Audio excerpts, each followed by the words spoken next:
Was Rome really that surprised by Hannibal after he crossed the Alps? And why didn't he besiege Rome? Two questions I tackle on the Ancient History Hound podcast.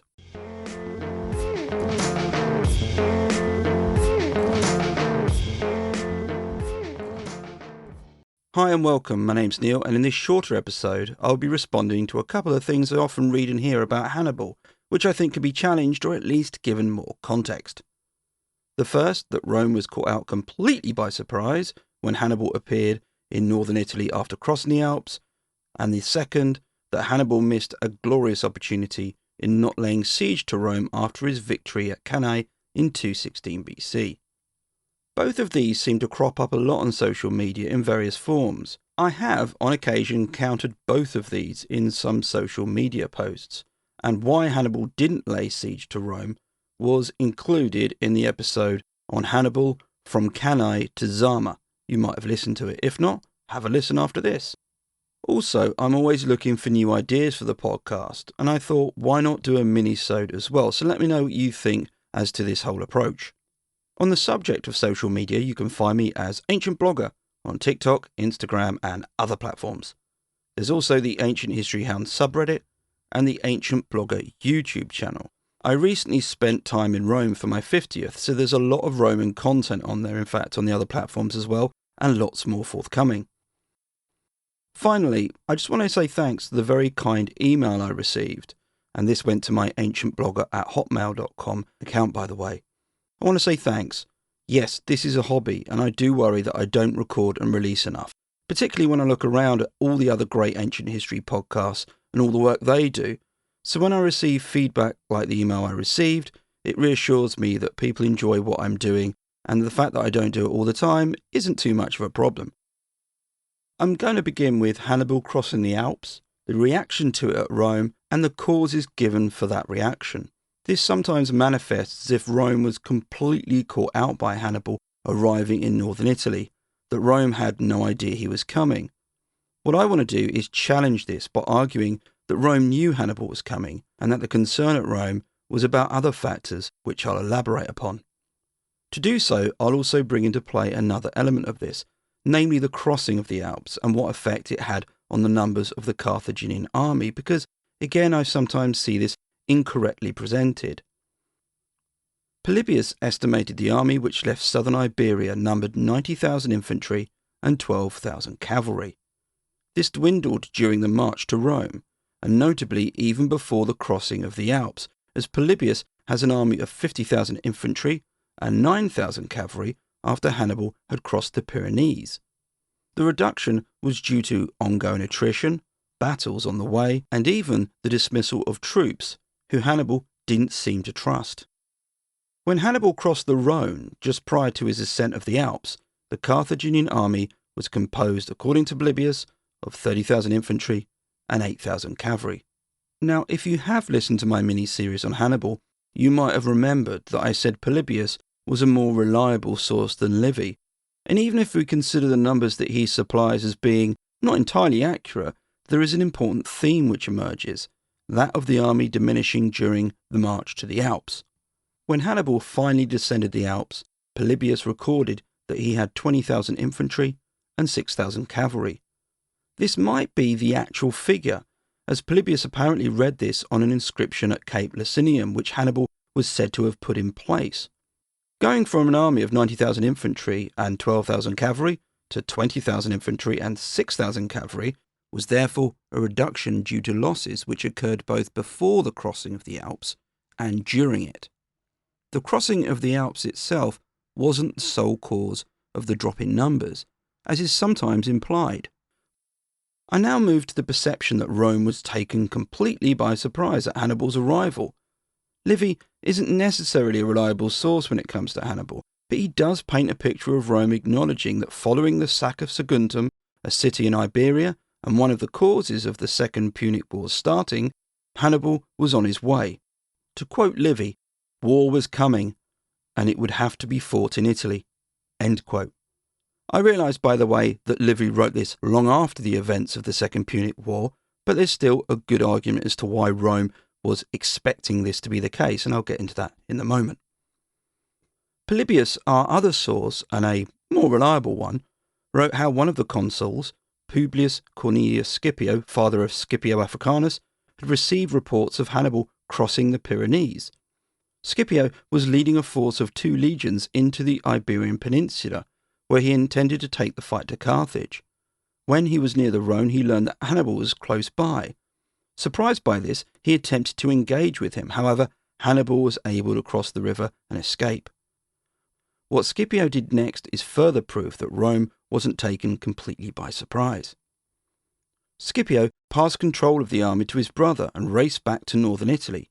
Here, he took command of the legions which had been engaging with the Celts, set up camp in the Po Valley, and waited for Hannibal. Polybius described a shock reaction at Rome when Hannibal descended the Alps in the autumn of 218 BC.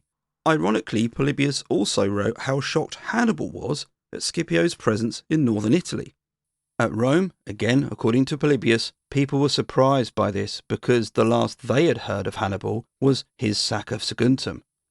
This, however, doesn't quite add up because Polybius earlier wrote how Scipio had reports that Hannibal had crossed the Pyrenees.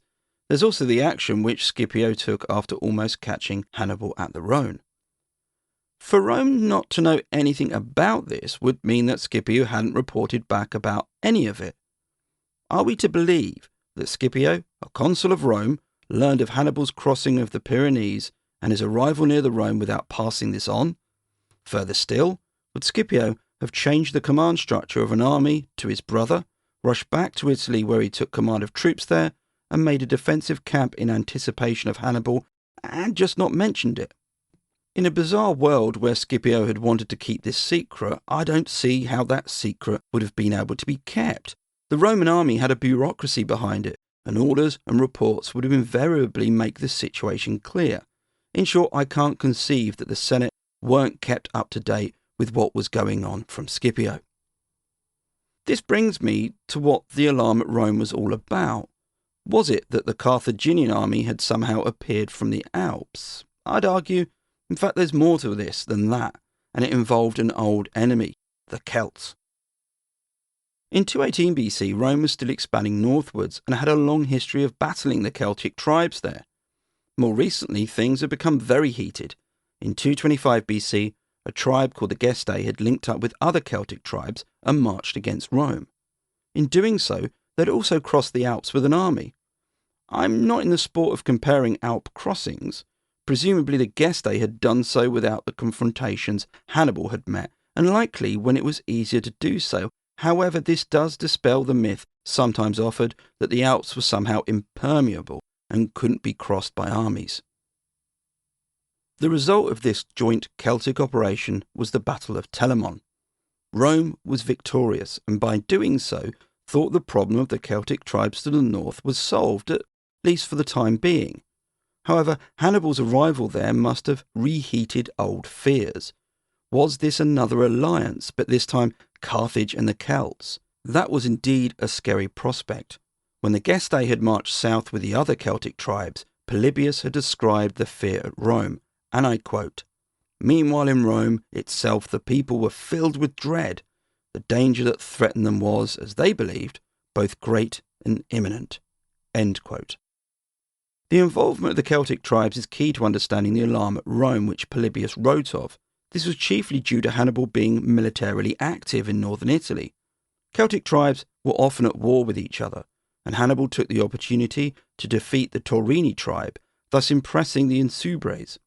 Prior to his march, Hannibal had been seeking alliances with the Celtic tribes, who had recently been fighting Rome, and were dealing with that Roman expansion. Alliances could be made as long as Hannibal impressed them, hence him getting involved. The concern Rome had was therefore not just about Hannibal. Like Polybius and Livy, we know where this goes, and so perhaps we've got a bias towards that perspective. We see Hannibal as dangerous and potent, so it's easy to place the locus of any alarm or concern with him. But Hannibal at that point wasn't yet the boogeyman who Roman mothers would scare their children with. That would come later. I'd argue that the concern and reaction at Rome at this point was a very heated threat from the north, one which they thought had been mitigated. The Celts were being joined by a new threat, which was eager to settle old scores, and who better to join them than the Celts, who were age-old enemies of Rome?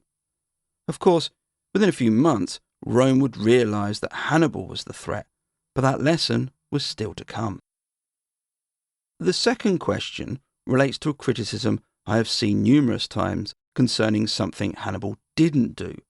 Why, after his success at Cannae in 216 BC, did he not march on Rome and finish the job?